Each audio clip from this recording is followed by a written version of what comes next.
The ocean moon of Solaris Prime had known peace for 12,000 cycles, and in all that time, the Velith had never learned the meaning of war. They were beautiful creatures, the Velith, with bodies like translucent jellyfish that glowed with soft blue and purple light whenever they felt strong emotions. And they drifted through their underwater cities, singing songs that had been passed down for countless generations. Ambassador Elara 7 was the eldest of the diplomatic caste, and she had spent her entire life believing that the universe was a place of wonder and kindness, because that was all she had ever known when the Galactic Concord had discovered Solaris Prime 50 cycles ago. The great powers of the galaxy had welcomed the Velith as poets and philosophers, praising their gentle nature and their beautiful art. And Elara had felt such pride in her people, but now she floated in the ruins of the Grand Archive, watching through the transparent dome as fire rained down from the sky above the ocean's surface. And she understood at last that the universe was not kind at all. The Kreth Dominion had arrived 3 days ago with a fleet that blotted out the stars. They were insectoid beings with hard black shells and mandibles that clicked when they spoke. And they had conquered 17 species across 3 spiral arms of the galaxy, harvesting sentient beings for their bioengineering programs, like farmers harvesting crops. The Velith had no weapons, no soldiers, no defenses of any kind, because why would creatures of peace ever need such things? Elara watched a Kreth harvester ship descend toward the city of Luminara, its shadow falling over the glowing spires like a predator swooping down on helpless prey. And she heard the screams of her people through the water, even from this distance. A young Velith named Kiros swam frantically into the archive, his bioluminescence flashing with terror so bright it hurt to look at him. "Ambassador," he cried out, "they are taking everyone from Luminara, loading them into their ships like cargo. And the elders are singing the death songs because they know we cannot fight back." Elara felt her own light dim with despair, but she forced herself to remain calm for the sake of those who looked to her for guidance. "Have we received any response from the Galactic Concord?" she asked. Though she already feared what the answer would be, Kiros shook his translucent body in the gesture that meant no. "The Concord says they are monitoring the situation," he said bitterly. "But they will not send ships because the Kreth Dominion has 4,000 warships, and intervention would result in unacceptable losses." Elara closed her eyes and felt something break inside her heart. She had believed in the Concord, had trusted that the great civilizations of the galaxy would protect the weak and innocent, had faith that there was justice among the stars. But the Concord had done their calculations and decided that the Velith were not worth saving. "There must be someone," Elara whispered, more to herself than to Kiros, "somewhere in this vast universe. There must be someone who will help us."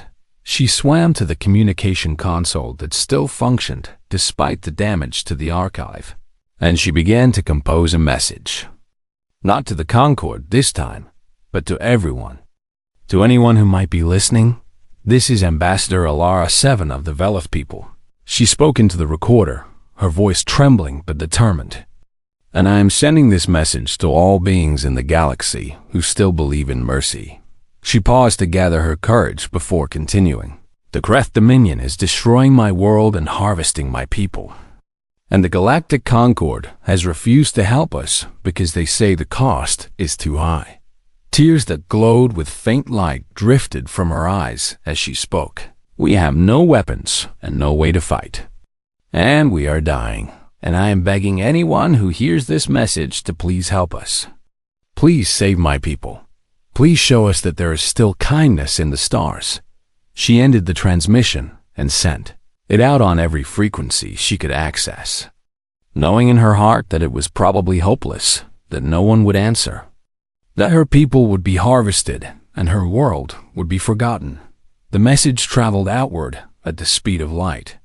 Passing through Concord space were diplomats, frowned and deleted it from their systems.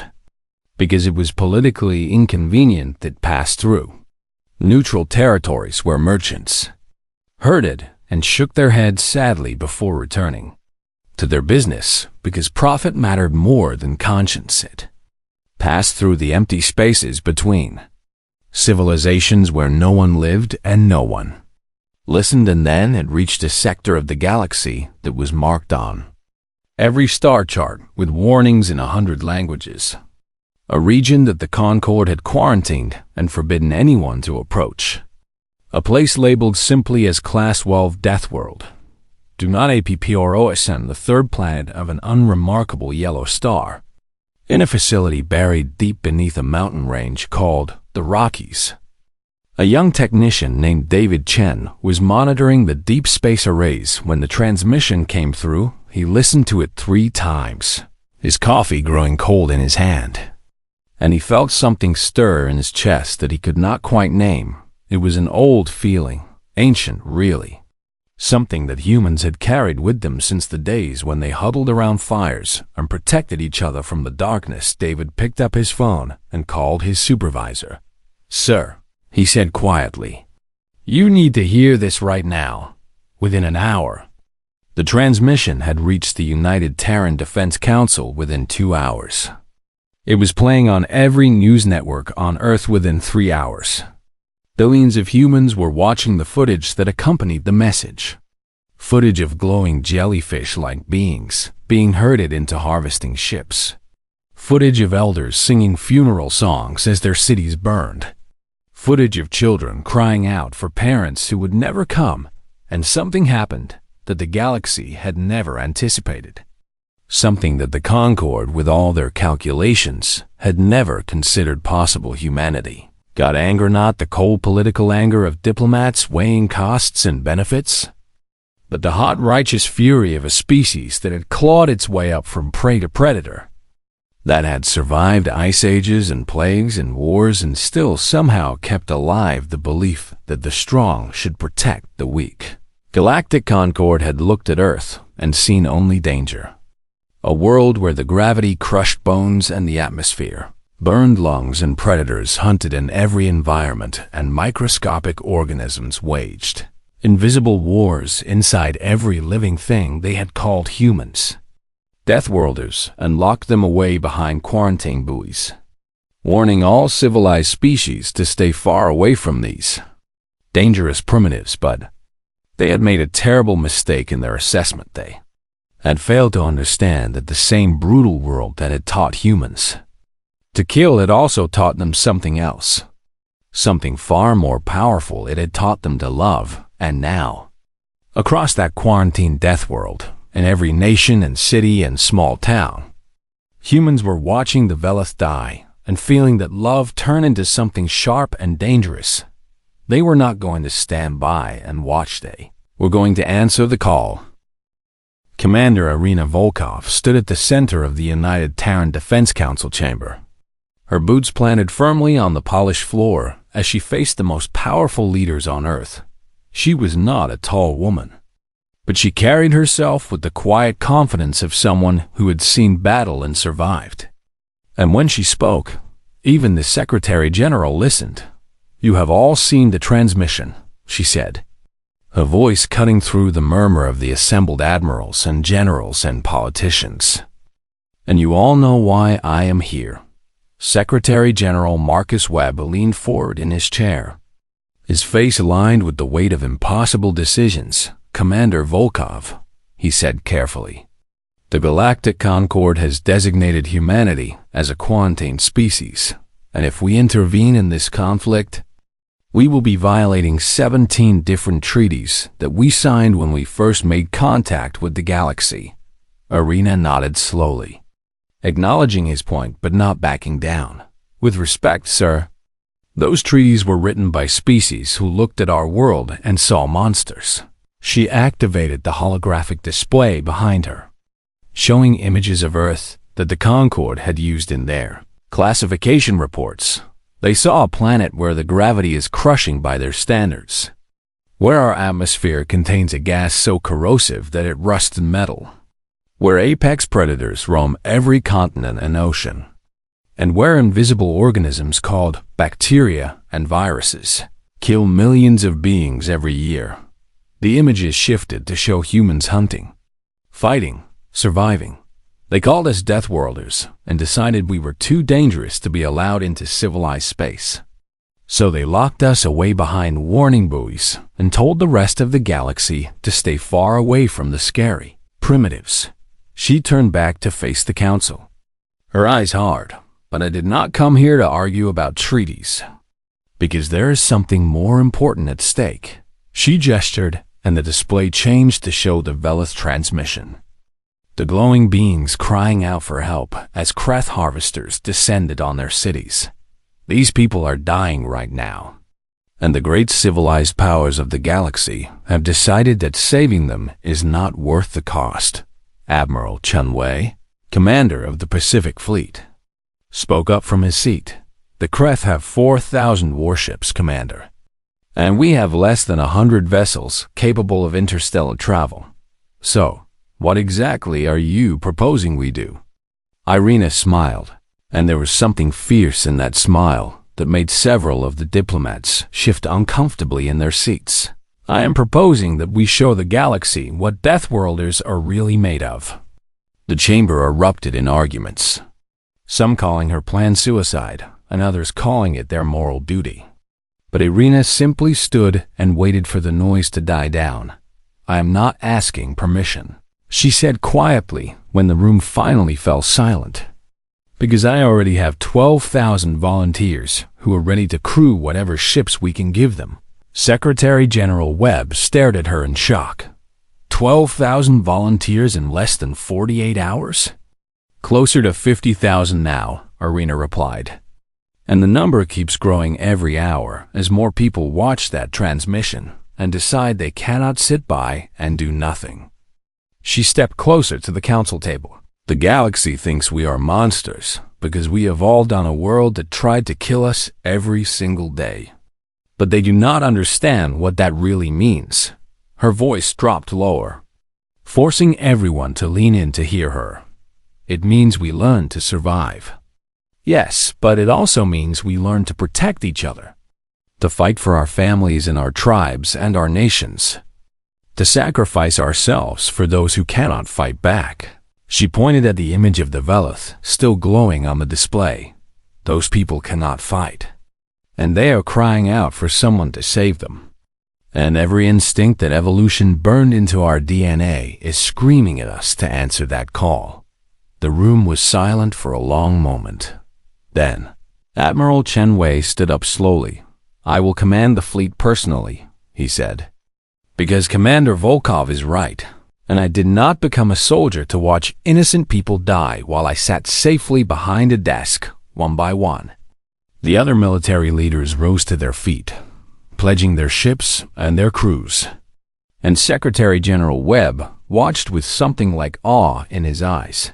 The Concord will call this an act of war, he said quietly. Let them, Irina replied, because we will call it an act of mercy, and history will remember which of us was right. The next 72 hours were a blur of activity across the entire planet. Shipyards that had been building vessels for exploration and trade suddenly shifted to preparing for combat, while engineers worked around the clock to arm ships that had never been designed for war. Volunteers flooded recruiting stations in numbers that overwhelmed the military's ability to process them. And many of those volunteers were not soldiers at all, but doctors and nurses and teachers and ordinary people who simply could not stand by and do nothing. Maya Chun was one of those volunteers, a 34-year-old paramedic from Chicago who had spent her career saving lives in emergency rooms and disaster zones. She stood in line at the recruiting center with thousands of others, waiting for her turn to sign up for what might very well be a suicide mission. The man behind her, a retired firefighter named Thomas Gray with silver hair and kind eyes, struck up a conversation. What made you decide to come? He asked. Maya thought about it for a moment before answering. I watched that video of those glowing people being loaded onto ships like cattle, she said. And I thought about all the times in history when good people did nothing while evil happened. And I decided I did not want to be one of those people. Thomas nodded slowly. I lost my daughter to a fire 15 years ago, he said quietly. And I spent a long time being angry at the world. But then I realized that the only way to honor her memory was to keep saving people, to keep fighting for those who could, not fight for themselves. He looked at the line of volunteers stretching out the door and down the street. Looks like a lot of people feel the same way. Maya smiled at him. Maybe that is what it means to be human. On the other side of the world, in a classroom in Tokyo, a physics professor named Kenji Tanaka was giving his final lecture before leaving to join the fleet as a navigation specialist. The Galactic Concord believes that our world made us into monsters, he told his students. But they have misunderstood us completely. He drew a diagram on the board showing Earth's harsh conditions. Yes, our planet is dangerous by their standards. But that danger did not just teach us to be violent. It taught us to cooperate, to form communities, to develop empathy and compassion as survival strategies. He set down the chalk and faced his students directly. The same evolutionary pressures that made us capable of incredible violence also made us capable of incredible love. And that is something the galaxy has never seen before. One of his students raised her hand. Are you afraid to die, Professor? Kenji considered the question seriously. Of course I am afraid, he admitted. But I am more afraid of living in a universe where no one is willing to stand up for the helpless. 3 days after the transmission reached Earth, the first Terran expeditionary fleet launched from orbit. 47 ships carrying crews who knew they might never return home. Commander Volkov stood on the bridge of the flagship, a converted colony vessel named the Shepherd, and watched Earth grow smaller in the view screen. All ships report ready for hyperspace jump. A navigation officer announced. Irina took a deep breath and thought about the Voleth. Still suffering, still dying, still waiting for someone to answer their prayer. Then let us show the galaxy what Deathworlders can do, she said. The fleet vanished into hyperspace, leaving behind a planet full of people who watched them go and hoped they would make a difference. The monsters were coming, but not the kind the galaxy expected. Kreth Warlord Vaxes Prime stood at the command center of his flagship, the Harvester of Souls, and surveyed his conquest with deep satisfaction. The operation on Solaris Prime was proceeding exactly according to schedule, with Velith population centers being systematically emptied and their inhabitants loaded onto processing ships for transport. Back to Dominion space, his mandibles clicked together in the gesture his species used to express pleasure. The Velith were perfect specimens for bioengineering, their unique neural chemistry making them valuable for a dozen different applications. And Vaxes had already calculated the profit this harvest would bring to his clan. His sensor officer, a younger Kreth named Thaxis, approached him with deference.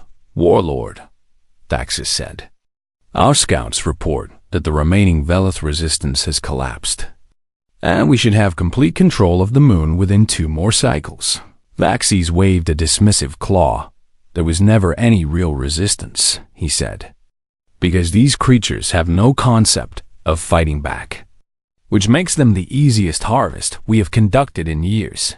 He turned to look out the viewport at the burning cities below, feeling nothing but cold efficiency at the sight. Has the Galactic Concord made any moves? He asked. No, Warlord, Thaxis replied. Their diplomats sent a formal protest and then did nothing. Exactly as predicted, Vaxes made the clicking sound again. The Concord is weak because they value their comfort more than their principles.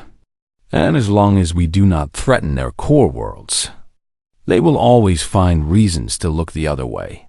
He had been conquering species for over 40 cycles and had learned that the galaxy's great powers were all the same, full of noble words but empty of actual courage.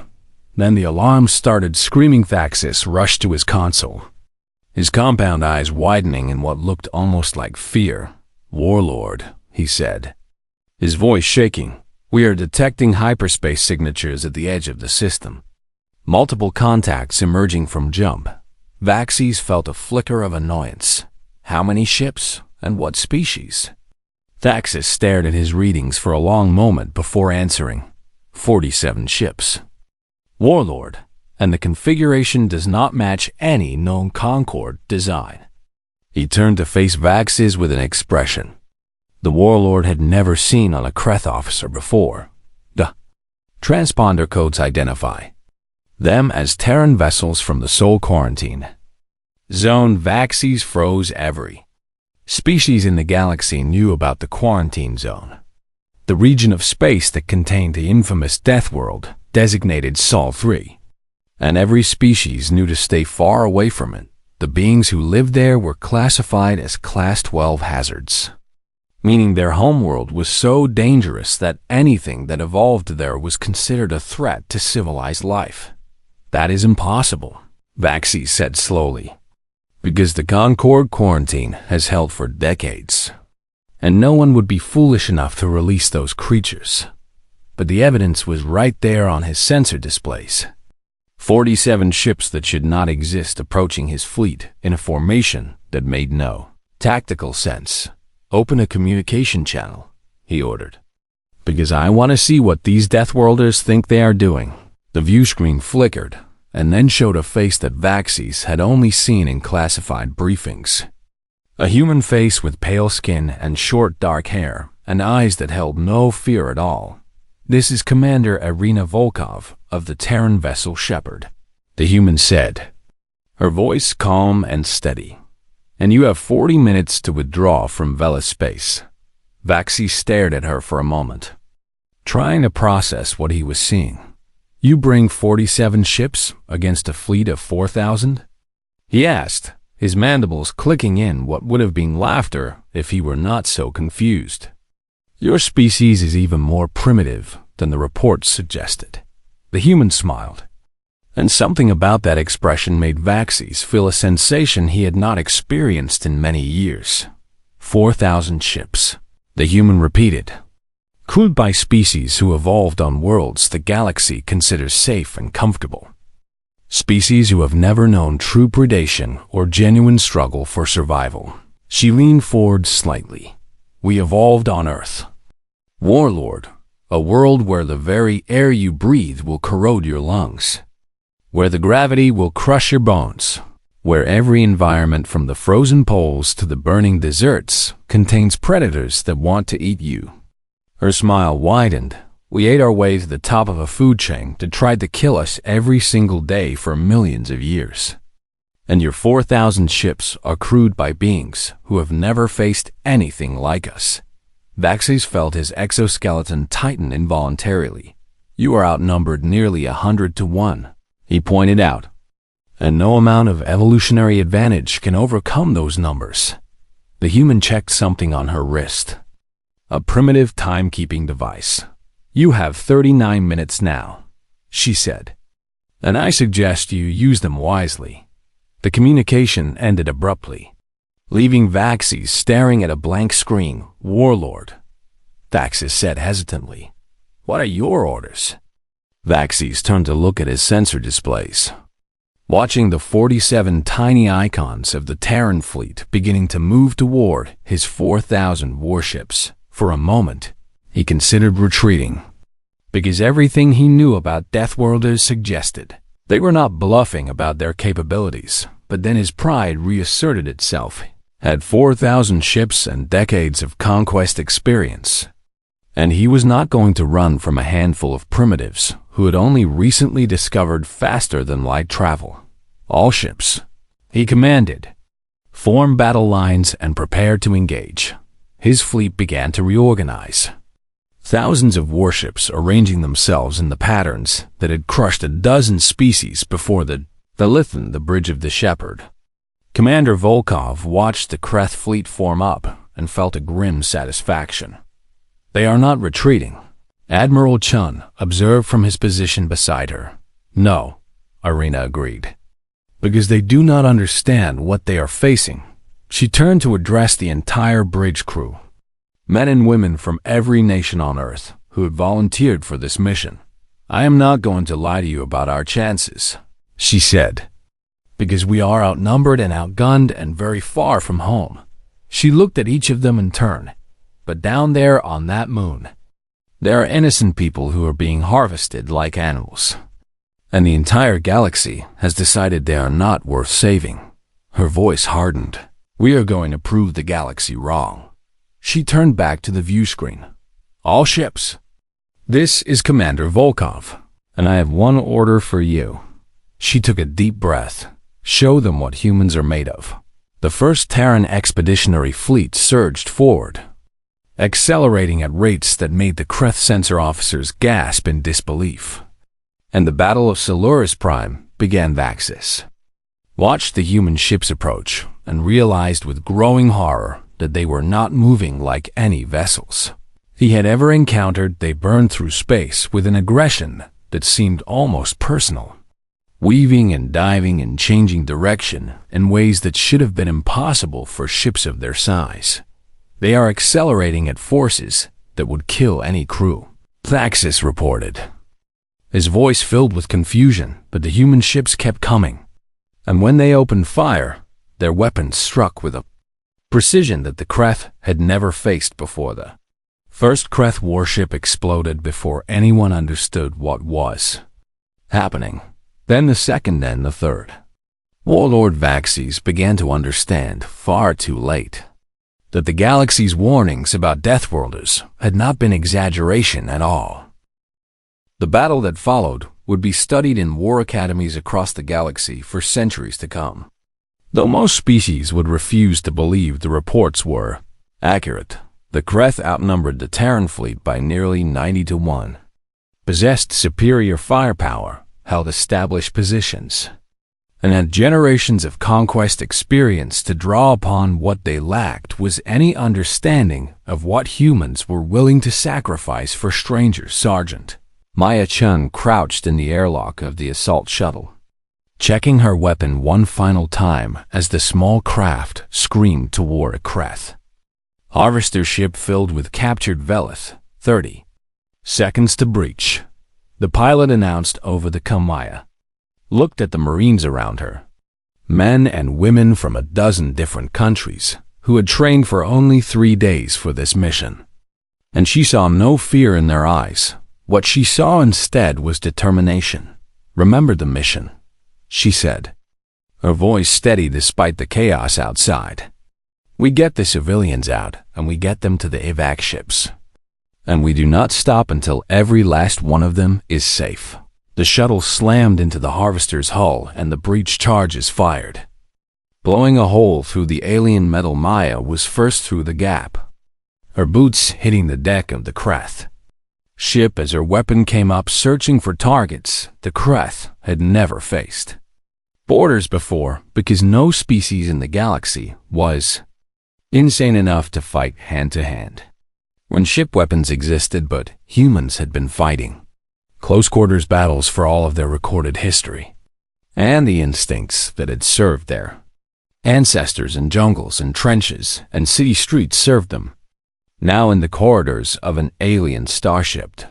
First Kreth guard died before it even understood what was happening. Maya moved through the ship with her squad, clearing compartments and eliminating resistance with brutal efficiency, until they reached the holding cells where hundreds of Velith were being kept.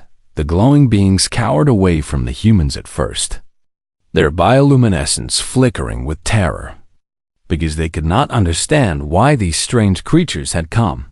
It is okay, Maya said softly, lowering her weapon. We are here to help you, and we are going to get you out of here. An elderly Velith drifted forward, her light pulsing with confusion. Why?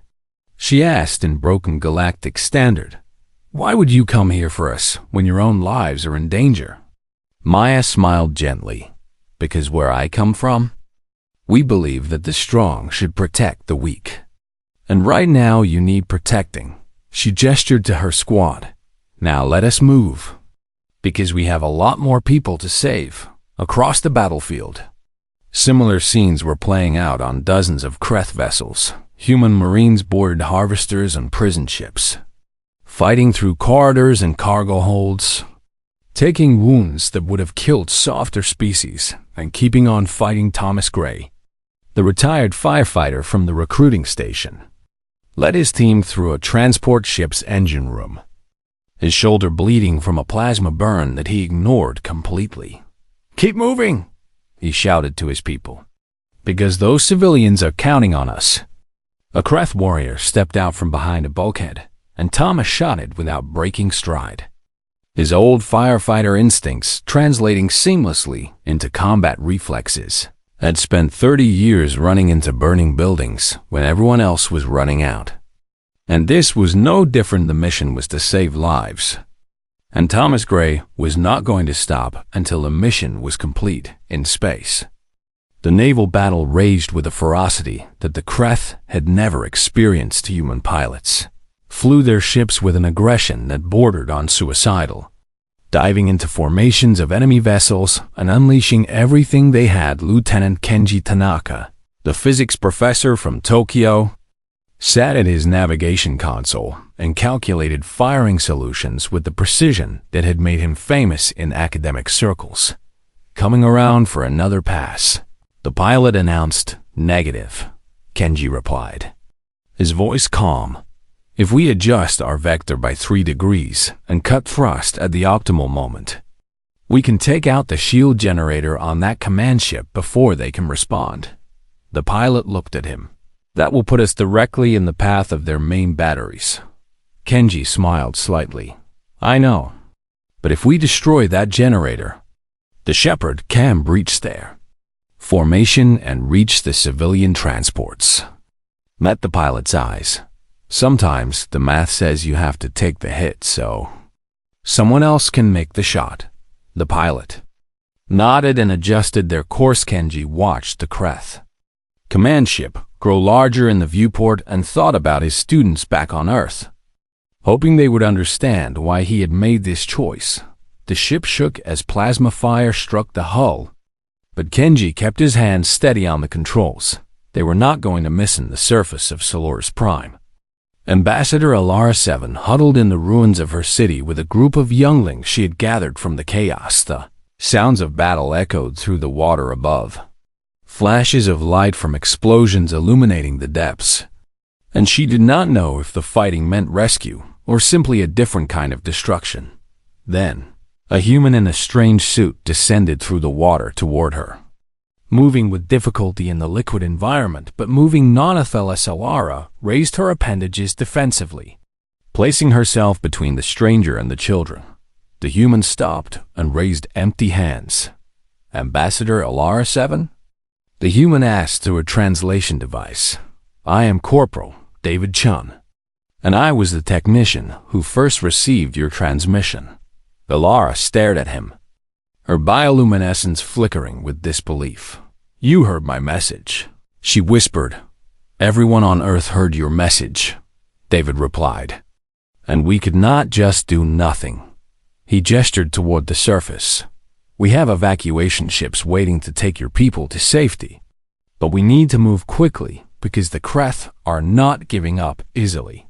A Kreth patrol craft suddenly appeared above them, its weapons powering up. David moved without thinking, placing himself between the craft and the Velith, his own weapon raised in a futile gesture of defiance.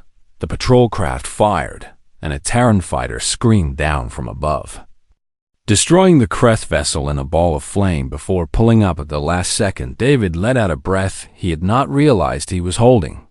"Like I said," he told Ilara, "we need to move." Ilara gathered the younglings and followed this strange creature from a death world. This being who had traveled across the stars to answer a prayer she had thought no one would hear above them. The battle continued. Warlord Vaxes watched his fleet crumble and felt something he had not experienced since he was a larva, something his species had nearly bred out of existence through generations of conquest and supremacy. He felt fear. The humans were not fighting. Like any enemy he had ever faced, they took losses that should have broken any fleet. Entire ships sacrificed to protect civilian transports. Pilots ejecting at the last moment or not ejecting at all. And they kept coming. They kept fighting. They kept saving lives even when it cost them their own, Warlord, Thaxis said, his voice hollow with shock. We have lost over 2,000 ships, and the humans are still pressing their attack. Vaxes could not understand what he was seeing. Why do they not retreat? He asked. Why do they keep fighting when they must know they cannot win? But as he watched another human ship dive into a formation of Kreth destroyers to protect the civilian transport, he began to understand these creatures were not fighting to win, they were fighting to save. And for that they would accept any cost. It was a kind of warfare the Kreth had never imagined, and it was tearing his fleet apart. The Kreth Dominion retreated from Silurus Prime 17 hours after the battle began. Their remaining ships scattering into hyperspace in complete disarray. Warlord Vaxes was among the last to flee, his flagship limping away with half its systems destroyed.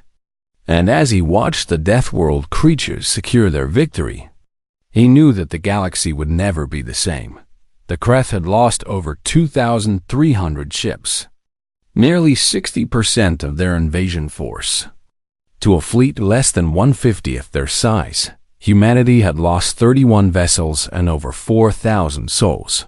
But they had saved. The Velith ambassador Elara 7 stood on the deck of the Shepherd, surrounded by thousands of her people who had been rescued from certain death. And she watched the human crew move around her with exhausted purpose. Commander Volkov approached her, the commander's uniform torn and stained with blood that might have been her own ambassador. Volkov said quietly, I am sorry we could not save everyone. Ilara's bioluminescence pulsed with an emotion she did not have words for. You came, she said simply, when no one else would come, and you bled for us, and you died for us. And I do not understand why. Volkov was silent for a moment, considering the question on Earth. She said finally, we have a very old saying that goes something like this.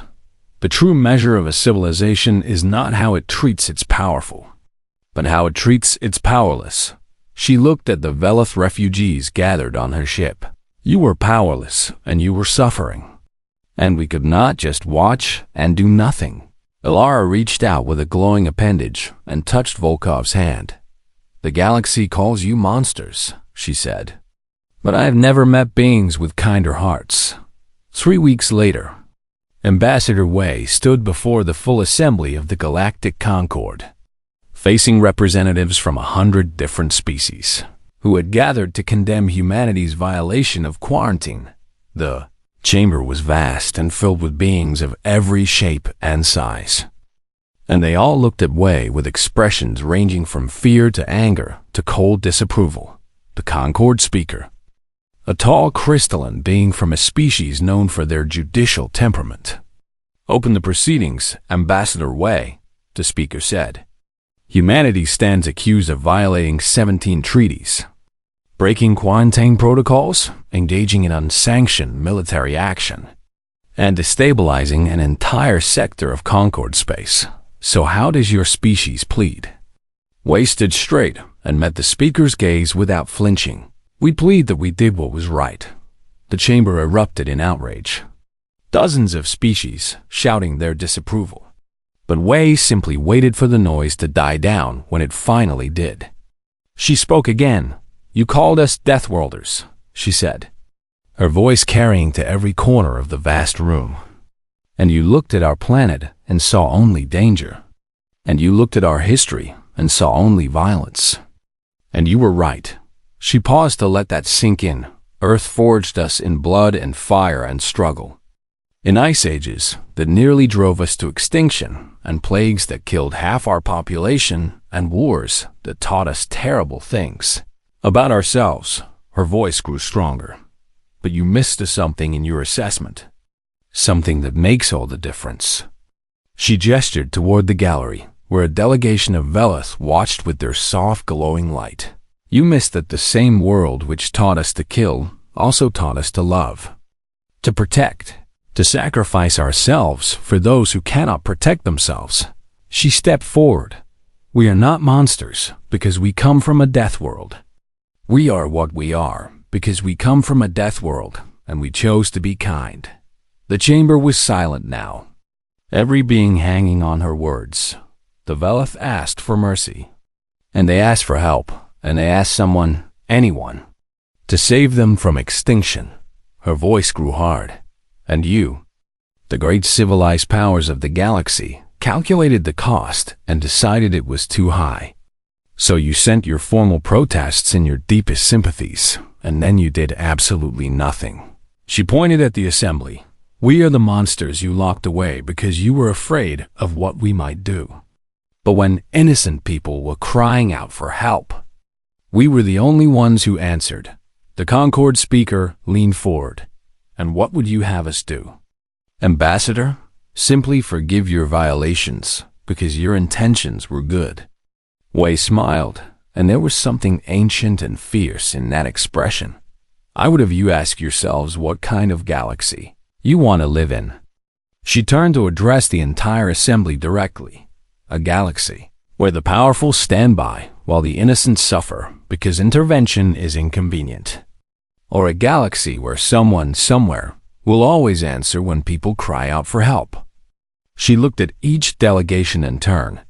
We did not come here to ask for forgiveness, because we do not believe we did anything wrong. Her voice rose. We came here to tell you that the next time a species is threatened with extinction, the next time a tyrant rises and begins harvesting innocent people, the next time the galaxy needs someone willing to bleed for what is right. She smiled that fierce smile again. The Deathworlders will answer. The chamber remained silent as Wei turned and walked toward the exit. But before she reached the doors, a sound began to fill the room. It started with the Velith delegation. Their bioluminescence, pulsing in the pattern their species used to, expressed the deepest gratitude.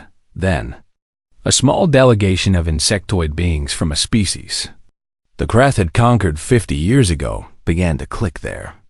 Mandibles in approval.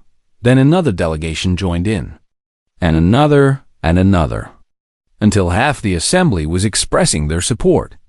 In their own unique ways, the Concord speaker watched in amazement as the chamber transformed from a tribunal into something else.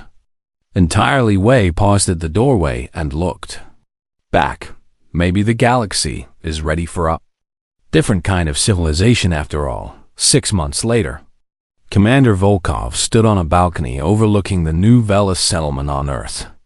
Watching the glowing beings drift through the specially designed aquatic habitat that had been built for them in what used to be an empty stretch of Pacific coastline, Ambassador Ilara 7 floated beside her, a light pulsing gently in the evening air. My people still do not fully understand why you saved us, Ilara said, because the mathematics of your sacrifice make no sense to us. Volkov laughed softly. They do not make sense to a lot of species in the galaxy.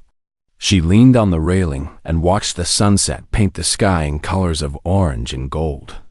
When I was a little girl, my grandmother told me a story about a time long ago when humans were weak and small and lived in fear of everything. She smiled at the memory. She said that what saved us was not our strength or our intelligence, but our ability to care about each other, to form bonds that were stronger than fear. She looked at Ilara. We survived our death world because we learned to love. And somewhere along the way, that love stopped being just for our own kind. A young Velith drifted up from the habitat below, its light bright with curiosity. Is it true, the youngling asked in careful English, that you have animals on your world that eat other animals? Volkov nodded. We do, and we are one of those animals. At least we were once. The youngling's light flickered with something like wonder. But you chose not to eat us. You chose to save us instead. So does that mean you can choose what kind of animal you want to be? Volkov felt tears sting her eyes at the simple wisdom of the question. Yes, she said softly. That is exactly what it means. Alara 7 watched the human commander and the Velith youngling talk, and she understood something that her species had never needed to understand before. The universe was dangerous and full of creatures who would exploit the weak, but it was also full of creatures who would protect them. The Deathworlders had proven that strength and compassion could exist together, that the same hands that could destroy could also heal, that the same hearts that had learned to hate could also choose to love, and maybe. Alara thought as she watched the sun set over a world that should have been terrifying, but had instead become a sanctuary. Maybe that was the most powerful thing in the entire galaxy, not weapons or ships or military might, but the simple choice to be kind. The stars above Earth began to appear one by one, and somewhere out there in the vast darkness, other species were watching and wondering if perhaps they had misjudged the monsters from the Death World. Perhaps they were beginning to think those monsters had something to teach the galaxy after all, and on a small blue planet that had forged its children in fire and ice and endless struggle, humanity continued to do what it had always done. They answered the calls of those who needed them, because that was what humans did. That was what humans had always done, and that was what humans would always do. No matter how far they traveled or how much they changed, they would answer, they would protect, they would love, because in the end, that was what made them human. That was what made them worth saving. That was what made them the hope of a galaxy that had forgotten what courage looked like, and the Deathworlders would never let them forget again.